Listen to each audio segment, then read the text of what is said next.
AC30, a JMI one. Owner says 65. I will confirm that with some date codes and all that fun stuff. Came in for a checkup and just to see what may need to be changed out. Before I get to the full inspection, I want to point out two things I've got to do first. It has a hardwired egg-shaped tremolo foot switch. I'm going to disconnect that for the purposes of service, so that's one less thing dangling around. And it has this UK plug for 240 volt use.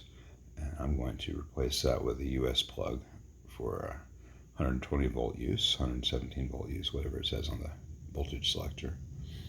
And the owner would like to have a speaker jack added rather than having the wires go to this terminal block, and a jack added for foot switch. And I'm going to look at that and see what our best options are without affecting the vintage value. But that's for a bit down the road.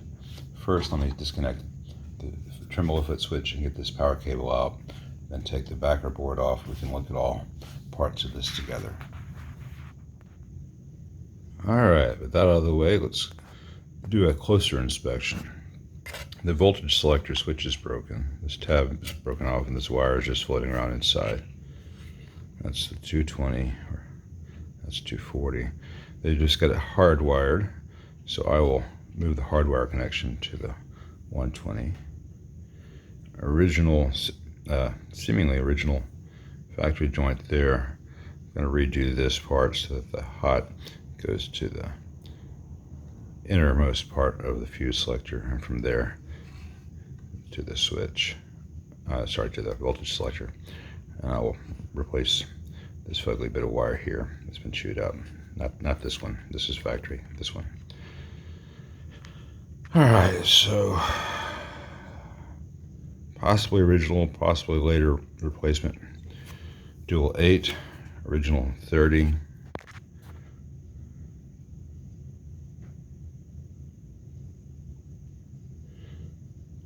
I'm not going to catch everything on this first pass through because a lot of this stuff is visibly fine, but I'll need to confirm the values of resistors and stuff. But these two original Hunts electrolytics need to be changed out.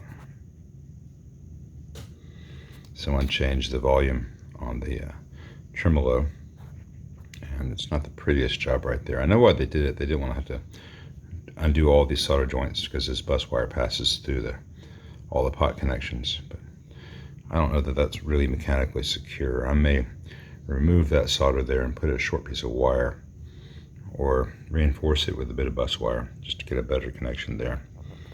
Alright, this cap right here, it's got a crack in it. That's not uncommon with this series of caps, so that's easily changed out. It has a lot of Wema gold foils, a few of the Phillips mustards. Look how shiny the chassis is. I mean, this is really in good condition. You don't get a lot, at least in the United States, that are in this good condition. Now the electrolytic to be changed out there. Input jacks all look original. Change cap there. That's no big deal. That's over in the tremolo where that's not going to make a huge audible difference. Another Hunts to be changed out.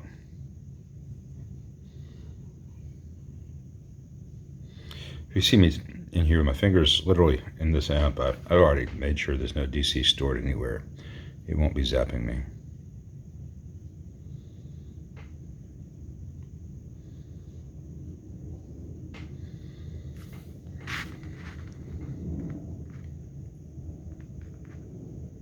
Checking out the tube sockets. Alright, someone's already disconnected the ground wire to the heaters there. That's a JMI mistake.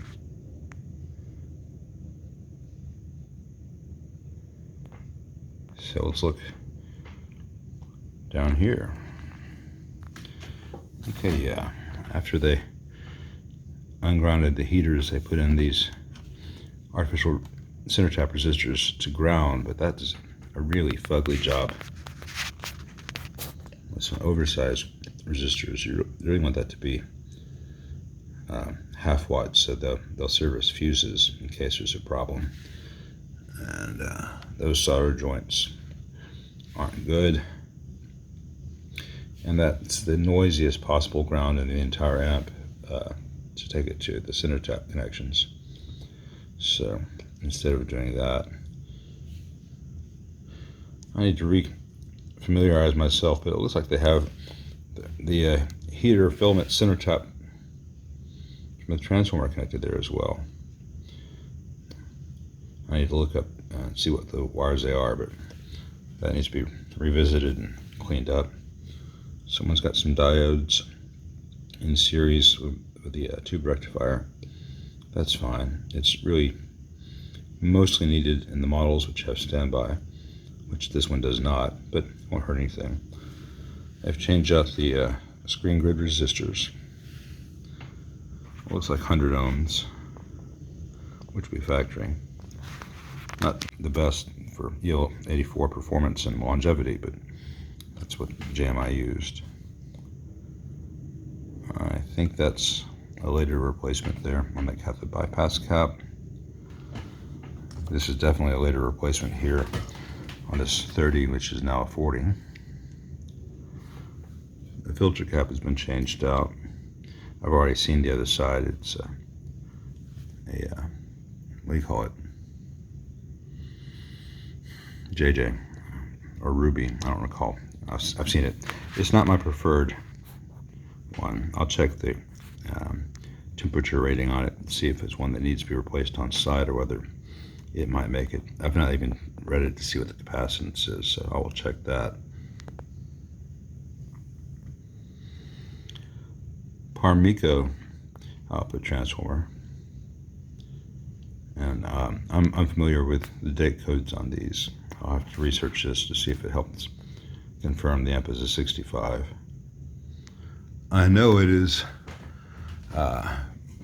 before 66 because the panel color, and I know it's before 67 because it has the bypass cap on the top boost driver cathode. Let's flip this around and look at the rest of it.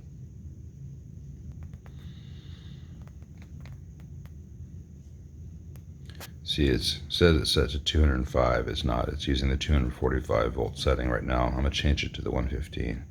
This gray panel started in 65.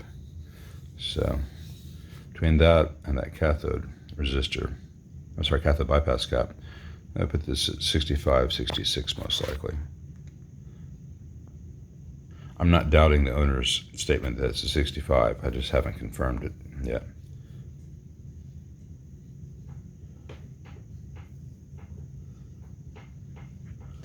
Such pretty things.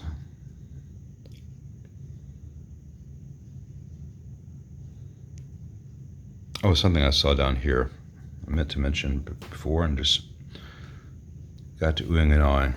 The metal's really bent up there.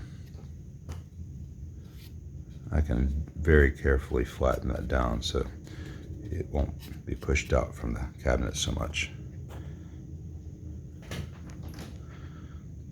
Parmico power transformer.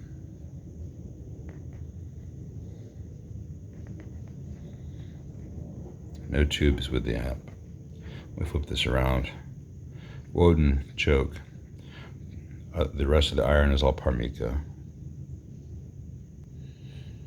Yeah, someone used a 3232 JJ there. 1616 is what the sample would have had originally.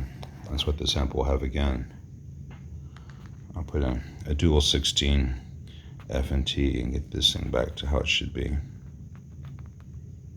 So that Parmico code ends in a 3. This one's ends in a 4. And this one's ends in a 4. And I don't know whether those are the years, but I suspect that they might be.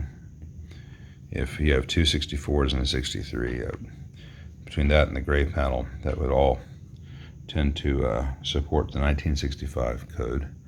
I don't have the speakers for this, and I can check the POTS codes if I pull any of them out.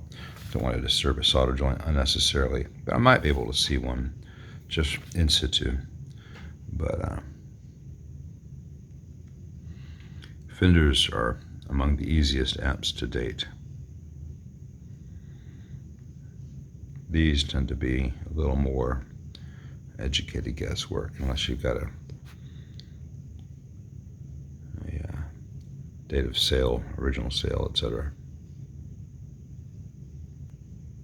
Well, overall, I think this is an amp. This amp is in just excellent condition and should be relatively minor to bring back to its full glory. I've got a lot of resistors to measure, just to make sure we don't have any outliers, though these are not the eerie resistors from earlier Voxes, which tended to drift so wildly.